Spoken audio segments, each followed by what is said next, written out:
Lu Guang and Cheng Xiaoshi are two friends who own a local photo studio called the Time Photo Studio. These two barely earn enough to keep their shop up and running and are constantly bothered by their landlady, Dailiren. In order to pay the debt they have for the whole place, Lu Guang and Cheng are often tasked with solving cases for people, and the whole operation runs through Dailiren, who acts as their boss. Today, the two friends have been asked by an unnamed client to expose the fraudulent activities going on at a company called Dailiren Games. All they have to do is retrieve the data from the computer of the boss just by using one picture taken by his assistant, Emma. Lu Guang and Cheng have a special ability that lets them use pictures to travel to the past.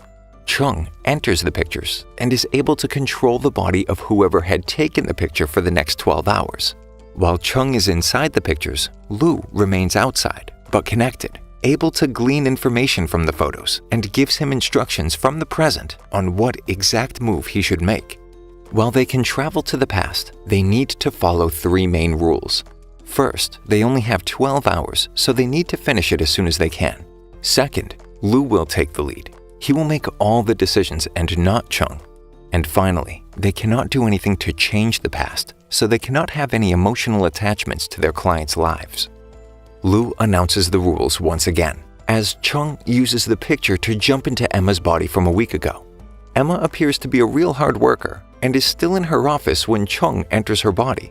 This gives him the perfect opportunity to enter the boss's office. However, the boss is still at the office as well. Cheng can't find a single opening at his office to sneak a peek at the computer, and on top of that, the boss starts harassing him, or her. This must probably be what Emma deals with every day, so he hopes for the best, cursing his luck, and goes along with it. As the boss is about to kiss her, after pinning her to the wall, Emma's phone suddenly rings, creating an excuse to get out of it. Cheng thanks his stars and talks to Emma's mother, who's just worried if her daughter is eating well or not. Emma's life is miserable, and Cheng can feel all her emotions now that he's in her body. She came to the city to earn money and help her family have a better life, but she was stuck at this dead-end job, facing harassment every day just to get by.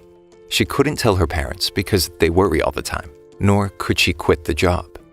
Emma lays down in her bed alone and dreams about her parents, consequently making Cheng dream about his parents as well.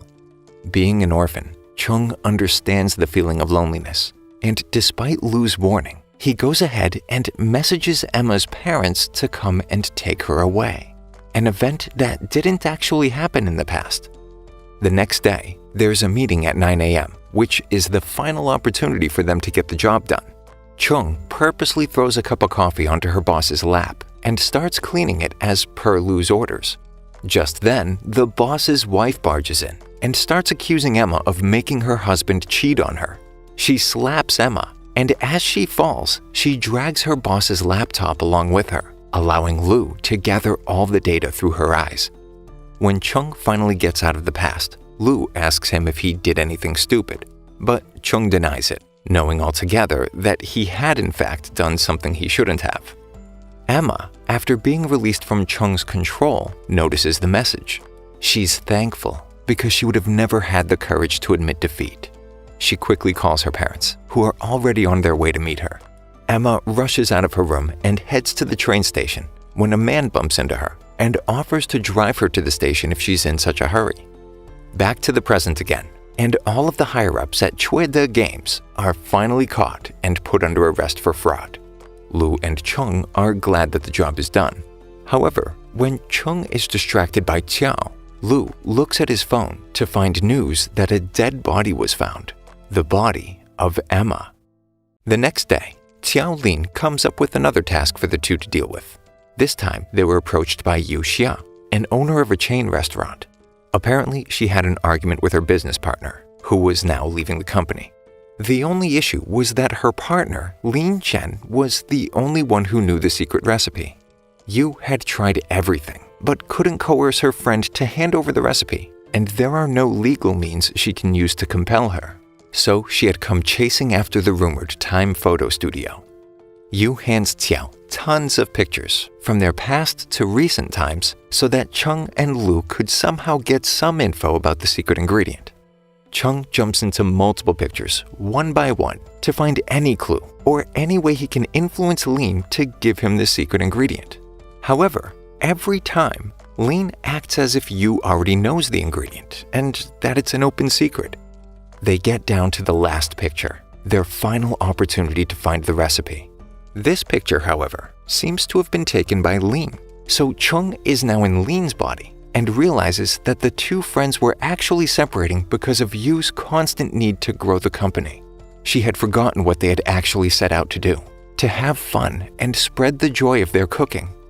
Lin and Yu separated that day, and Lin takes a taxi straight back to Yu's hometown, Shiguang.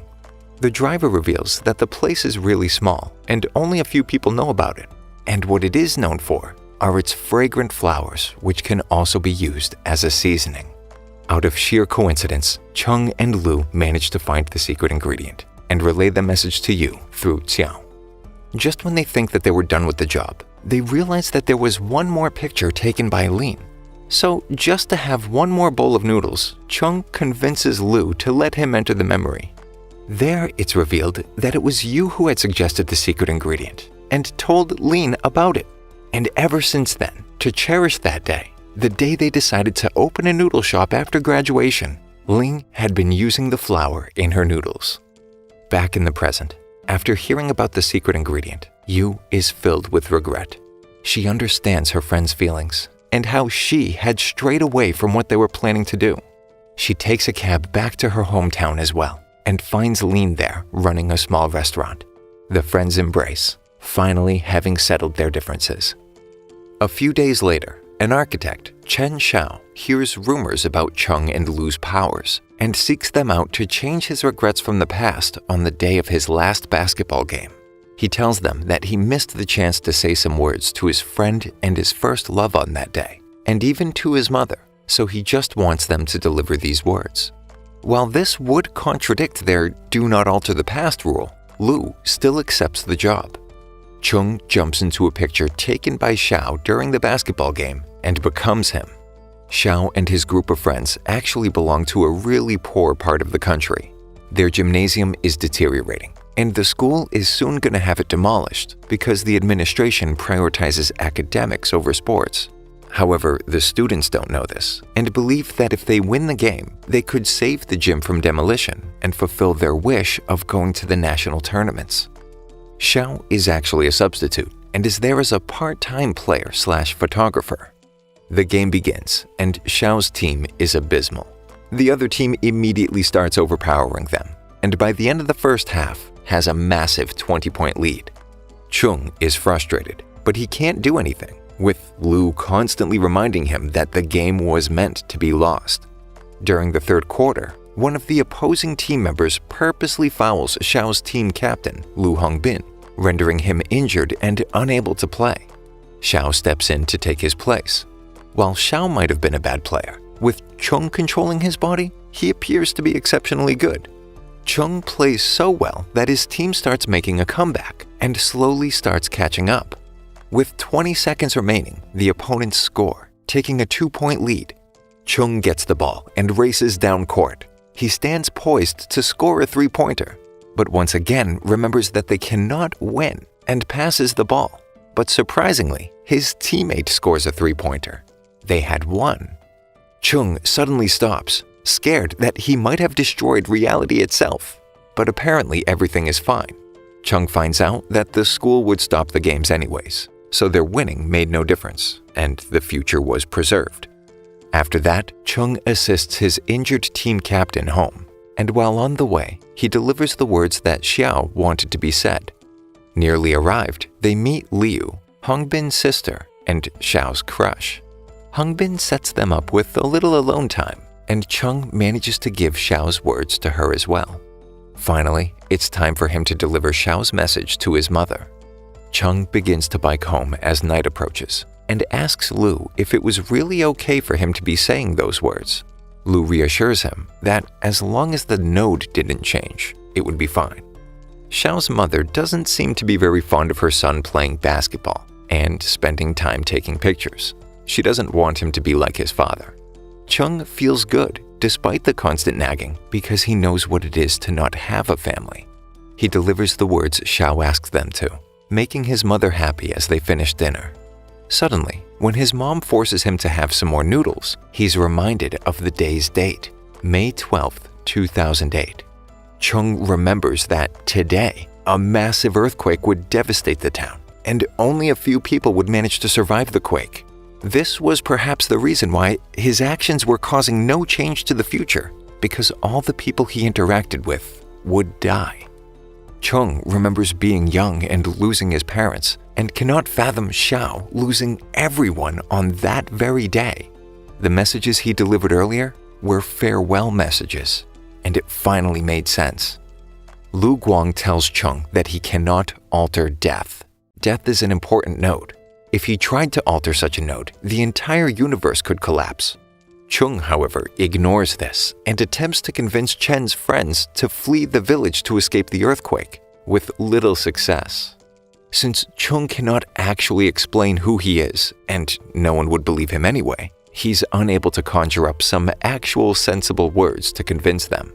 Unable to save Xiao's friends, whom Chung has grown to like, he begs Lu Guang to at least allow him to save Chen's mother. And surprisingly, Lu Guang agrees. Just as the earthquake is about to hit, Lu tells Chung exactly where he must go, and also designates the position for the mother so that she would be safe. The earthquake hits. Mother and son are trapped in the rubble. Despite their agreement, Xiao's mother still ends up dying. Chung exits the picture with tears in his eyes and filled with rage. He punches Lu for lying to him and tells his friend that they should stop their business for a while. However, just as they head down, they're faced with a police officer asking for their help. Accompanied by the father of the victim, the police officer explains the old case. 3 years ago, the man's child had been kidnapped in broad daylight, upending his family's life. One day, their son Dodo was with them in their coffee shop and wanted to play with them. But their shop was very busy at the time, and the boy's father just gave him his phone and asked him to go play on his own. The child was then just taken by some random kidnapper in the middle of the day. The father had searched every single day since. The officer tells them that he had tried his best to help the father find Dodo, but there was no trace of any clue, and so they wanted Lu and Chung's help. However, Chung is still pissed and paranoid about what happened earlier and decides that he doesn't want to take the job and barges out. Later that day, Qiao comes to Chung and tells him that she kinda knew the boy who was kidnapped and the man as well.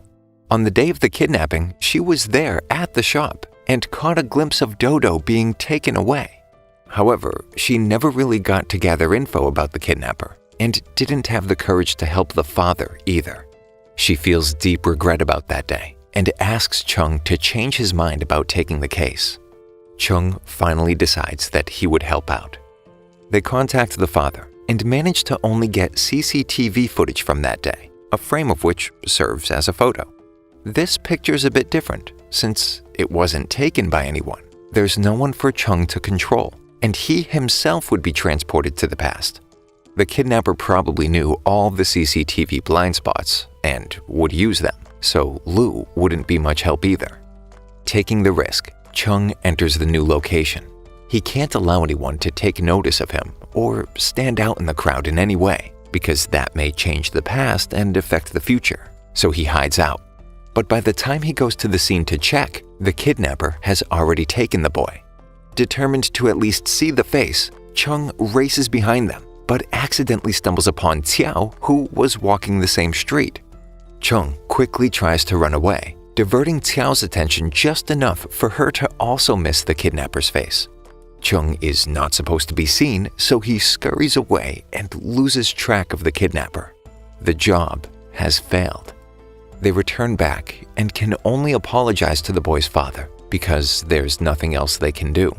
Qiao also admits that she had seen his son that day and expresses her regret for not letting them know earlier. The boy's father, however, is generous and forgiving, and in his heart still believes that he will find his son. As he shows them the pictures on his phone, the group stumble upon a picture that Dodo took on that day.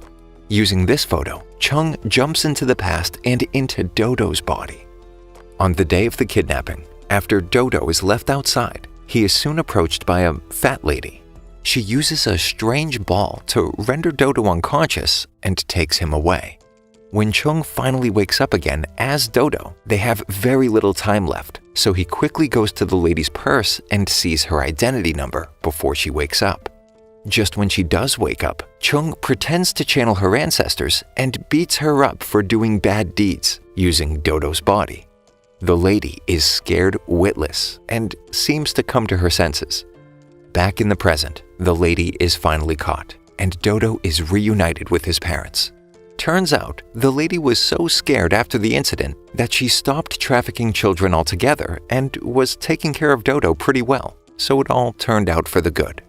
When the case is finally settled, the police officer approaches Lu and Chung for help with another one of his cases.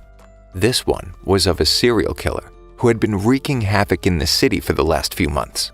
He hands Lu a case file with some pictures, but upon seeing that the case was related to Emma, Lu quickly refuses the case before Chung can even have a look. The next day, Shu Shanshan, a friend of the Time Photo Studio gang, arrives at the shop with a regular request. She's had a crush on one of her classmates, Dong Yi, for a long while now. She's pretty sure that Dong Yi likes her too, and that he even confessed this during their graduation celebration. But Shu was too wasted and blacked out just at that moment. She wants to know what Dong had told her. So Chung and Lu decide to help their friend out. Chung enters Shu's body from the day before at the party. However, just as Chung is hearing what Dong said, he notices a man approaching Shu's friend. Fearing the man was the serial killer from the police chief's photograph, Chung gives chase and follows him into an alleyway. It turned out to be a man Shu recently turned down and was not the serial killer. But the whole scene actually ends up creating a piece of internet news that was definitely not supposed to happen, and they receive a really weird message from Shu's phone, soon after which the phone goes dead. Fearing the strange man on the phone was the killer and he might have done something bad to Shu, Lu Guang visits the police. He requests to see the back photo of the serial killer that the CCTV had captured to see if he can find any clues. He quickly figures out the number plate of the serial killer's car. However, just behind the car, he notices Chung. Lu rushes back to his home, where Chung is nowhere to be found. Chung had used the photo released by the police to enter the past alone. This was a really dangerous act, since without Lu's help, there was no telling what would happen. Chung appears on the day of the photo and enters the trunk of the serial killer's car to see where it will go. The plate number given to the police turns out to be that of a rich guy named Liu Min, who was their prime suspect to begin with. When the officers go to visit Min's house to question him, they find that the guy's paralyzed from the waist down. Still on his solo mission in the past, Chung is locked up in the trunk of the car, which is taking a girl somewhere. Chung soon recognizes the voice to be Emma's. She was being taken by the serial killer. Turns out, the guy offering Emma help to get to her parents had abducted her. Chung is devastated because his text to Emma's parents is what led to this massive calamity in her life. And now, he couldn't do anything to save her either because that would yet again change the past. He whimpers in the trunk as the killer, who is in fact Liu Min, starts to strangle Emma. Chung cries out, which stops Min, but when Min goes to check the trunk, it's empty. Chung reappears at the Time Photo Studio in front of a very angry Lu Guang and a very surprised Xiao Ling.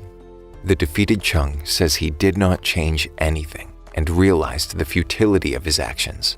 Lu calls the police to see if they had at least caught Liu Min, but due to circumstantial evidence, Min couldn't be taken into custody. Turns out that Emma was not killed in the car by Min, a change caused by Chung's actions, and she was last seen walking alone on an empty bridge.